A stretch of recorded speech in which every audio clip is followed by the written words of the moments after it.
Hello and welcome to this tutorial, and in this tutorial we'll be learning how you could add properties to your widgets. Now in the previous tutorial we have learned how you could add widgets like the simple button onto your Android activity screen, and we have also run the application in the emulator. So what I've done is that instead of closing the emulator, I've just minimized it so that it takes less time for the computer to load up and boot up the emulator once again. So you could also do the same. So instead of just exiting out of your emulator, you could just exit out of your app and then minimize the emulator. So when you're running the emulator for one more time after modifying your code, so it will take a relatively shorter span of time to load up the emulator. Now what we are going to do in this tutorial is that we are going to define some properties for the button which we have created, and also we are going to try and change the background color of our activity screen by using some Java code. So now in this case, as we want to change the color, the next thing which we want to do in the Java code is that we want to import a package which is called as color. So we go right ahead and we import color. So to import color, we type import android dot graphics dot color, and that is going to import the color package for us. Now the next thing which we want to do is that we want to set the background color of the layout. So in order to do that, we go right ahead here, and in order to change the layout's color, we type my layout, which is nothing but the name of our layout.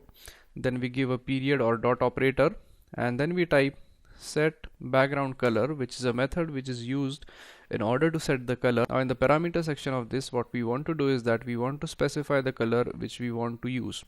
So let's say we want to change the background color to blue. So in this we type color dot and the desired color which we want. So in this case, if we want blue, we type blue in capitals, and it is going to change the color of the background for us. Now once we are done with this, let's say we want to change the color of the button too. So we do the same with button. So we type the name of button, which is my button, then we type dot set background color, and let's say we want to set it to, let's say, green. So we type color dot green, and it is going to set the color for us. Now also we want to mention some text onto the button. So in order to mention text, we type my button dot set text. So set text is basically the method which is used in order to set the text of a particular element. So in this case, as we want to set the text of the button, we specified the button name, which is my button. Then we have used the set text method, and inside the parameters we specify the text which we want to display. So in double quotes we type, let's say, click here. Now once this is done, when we switch to this content mail.xml file, you could see that no change appears right over here, but when we run the application we could notice the change, and that is because when we are going to set the layout from here, it is not going to usually show you changes here. Now the main advantage of using Java for creating your interface is that you could dynamically change your interface when you are typing code in Java. For example, if you want to change the code in XML, so it is good for the applications which are static, that is, the interface is not going to change that much. But if you want to design an application wherein the layout of your application depends upon the preference of a user, so in that case we are going to go with the Java code. So coming back to the tutorial, we have set the color of the button, and we have also set the text of the button. Now once we are done setting the color and the text of the button, the next thing which we want to do is that we want to align these buttons properly. So in order to do that, we go ahead and type the layout's name, which is relative layout. So we type relative layout, then we type dot layout params, and this is going to be the layout parameter, and this we are going to specify the widget which we want to use, and then we are going to specify its layout. So we type dot layout params, and params stands for parameters.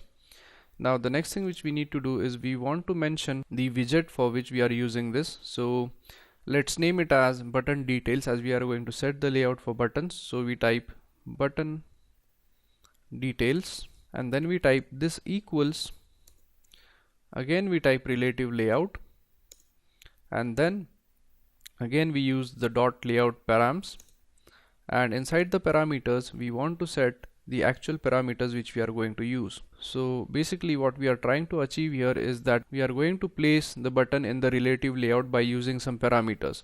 Now in this case we want to use wrap content, and wrap content is basically used when we want the container to wrap along our elements.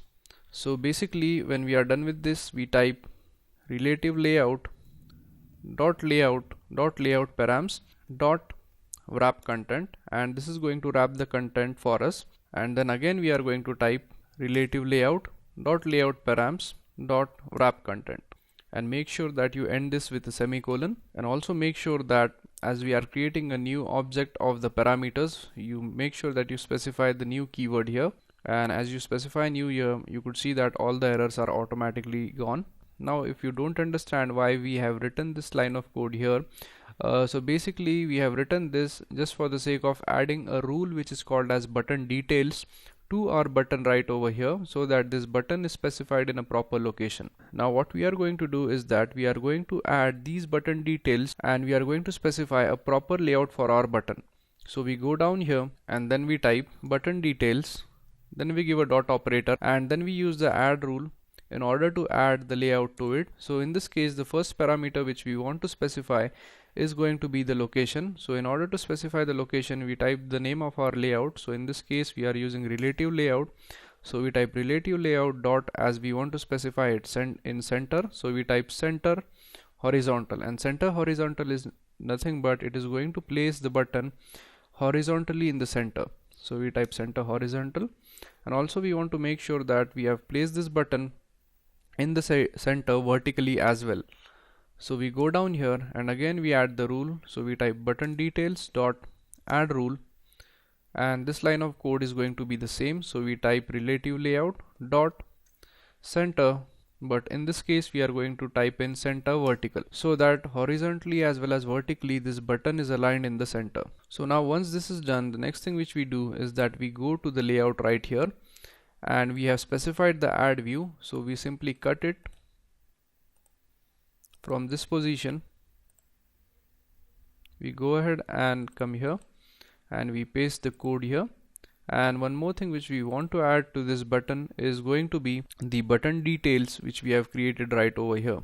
So you make sure that you go ahead here and then you type in the button details. So we type button details right over here. So now let's go through the code once again in order to have a proper understanding of what we have done.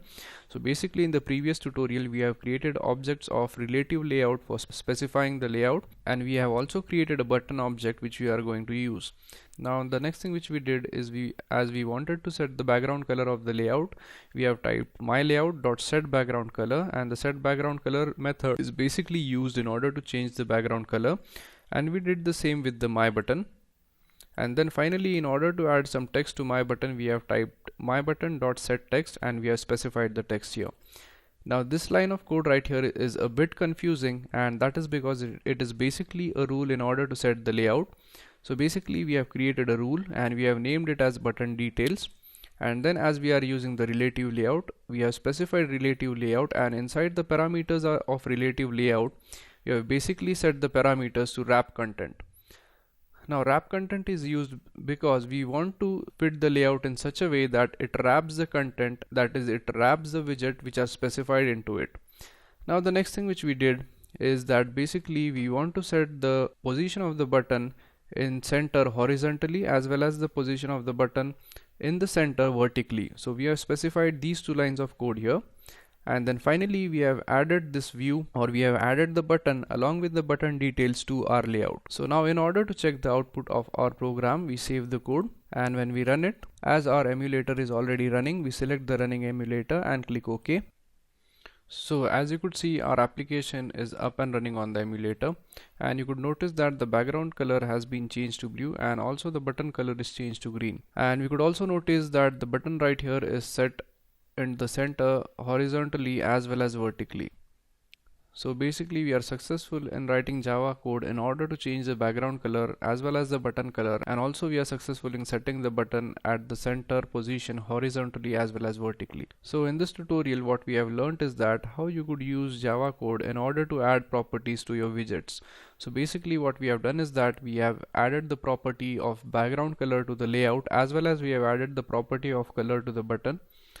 And then finally we have added this piece of code right here, which is nothing but the button details, and it is used in order to basically specify the layout and we have used this right over here in order to set the align the button horizontally and vertically in the center. So that's it for this tutorial, and in the next tutorial we'll be learning how you could add more widgets to your application by typing some Java code. So thank you very much for watching this tutorial, and I'll see you guys in the next tutorial. Thank you.